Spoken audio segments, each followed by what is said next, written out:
Welcome everyone, we're on Koan 6 today. Maha Kashyapa's flower, or the Buddha's flower. And this is such a great koan for understanding gratitude. And this is where we really get into themes like self-acceptance and really understanding oneself and finding the power in oneself to be able to overcome many of life's distractions. Okay, so this is how the koan goes. All the monks are at the high mountain learning from the great Buddha. And the Buddha brings a flower, like a pink lotus flower, and is just twirling it before all these monks. And all the monks are waiting. And they're meditating, and they're waiting to be taught. And Buddha just twirls the flower. So all these monks are watching him going like, okay, where's the teaching? We got this. We got this. Okay, inner peace. Let's do this. And finally, so this goes on for some time, Maha Kashyapa, one of the monks, sees the Buddha twirling the flower, and he smiles. And the Buddha notices this. His response is, I have the eye of the true teaching, the heart of nirvana, the formless form, the gate of the Dharma. And then he says, and beyond all words and beyond all teaching, I pass this on to Maha Kashyapa. And what he's saying is, look, Maha Kashyapa, he got something today. He got something really, really big. When he found out what the teaching was, when Maha Kashyapa found out what the teaching was, he smiled. And he filled his soul with gratitude for this teaching. And so this is such a powerful lesson for us today because we're all looking for happiness or joy or whatever. So we're all looking for this self-fulfillment and happiness, and we go everywhere for it. Companies offer us and we give them money for it and everything. And we're just trying to find it in this world. Maha Kashyapa teaches us that happiness can't be found outside of ourselves. It can't be transmitted by someone to you.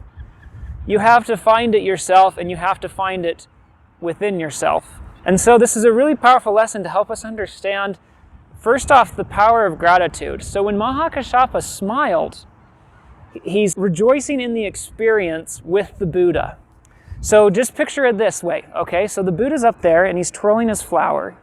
And the flower is this representation. I mean, I like picturing it as a lotus flower because there's all this representation of the boggy swamp with the mud and the yuck and all that gross stuff. And the lotus flower comes up through the swamp, through the mud, through the water, and gains nutrients from this very muddy environment.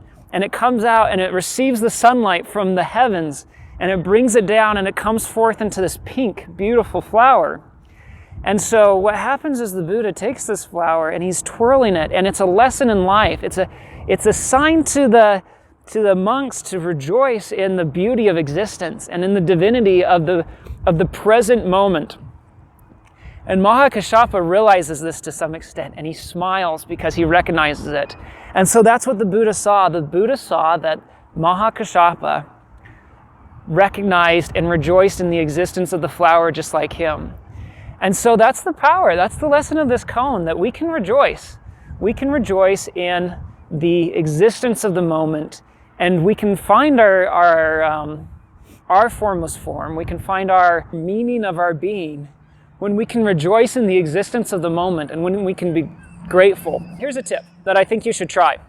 When you're feeling like you're disconnected or like you need to come back to earth, or just before you meditate, try this thing. Think of 3 things. Think of 3 things that you're grateful for, and see if that doesn't put you back into your center and help you be a little bit more grounded and able to reach into the meditation. So remember that everyone wants to sell you happiness in this world, and they'll do anything to try and convince you that you can get happiness from them. But if you want the true teaching, you've got to find it in yourself. And so that's the lesson for today, is to rejoice in the creation and rejoice in the existence of everyday moment. And that's how we find the formless form and the mysterious gate of Dharma, which is the gateless gate we're seeking.